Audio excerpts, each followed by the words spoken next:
Erev Shabbat Shalom. We're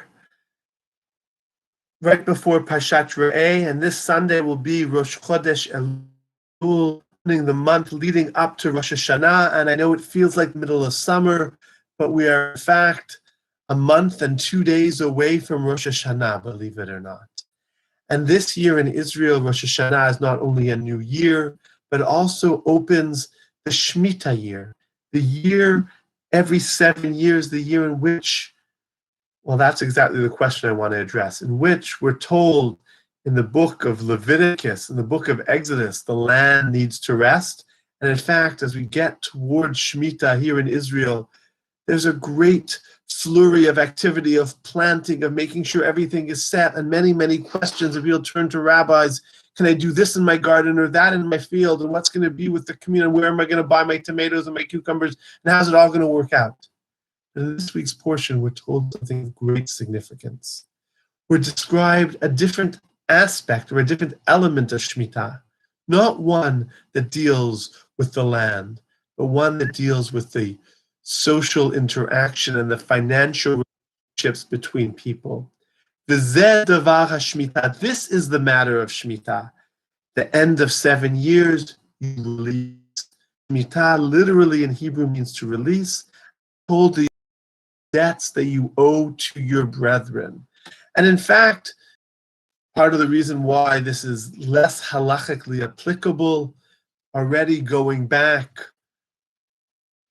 to the period of the early Mishnah, Hillel the Elder, about 100 years before the destruction of the temple, about year 40, 50, before the Common Era, enacts a technical loophole that erases the erasure of debts, recognizes that, in fact, the lofty goal of Shemitah is so great that it lives off a situation where it is, in fact, living in violation, and he establishes a way to preserve some concept while, in many ways, limiting its scope. I don't want to deal with what are you going to do if someone owes you money and how do they pay you back and what happens to that. First of all, it's a technical question. Second of all, that happens at the end of the Shemitah year, not the beginning.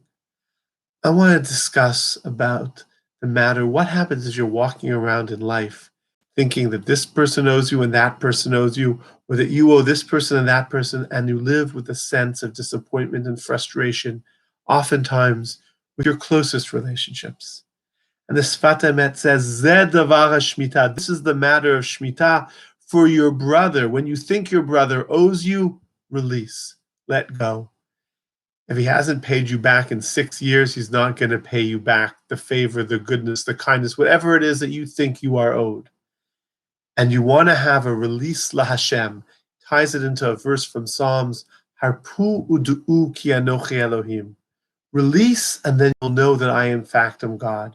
Sometimes hold ourselves so tightly, we don't leave space for God in our lives.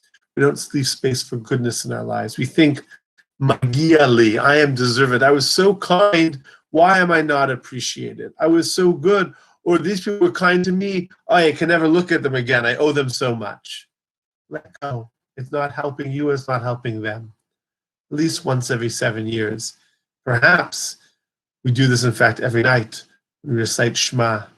Before we go to bed, we say, I forgive and I release everyone. If you don't do it every night, at least once every 7 years, may it be a time of release, a time of knowing that, in fact, goodness comes not by feeling that we are deserving of that goodness, but by knowing that we are open for what life brings us.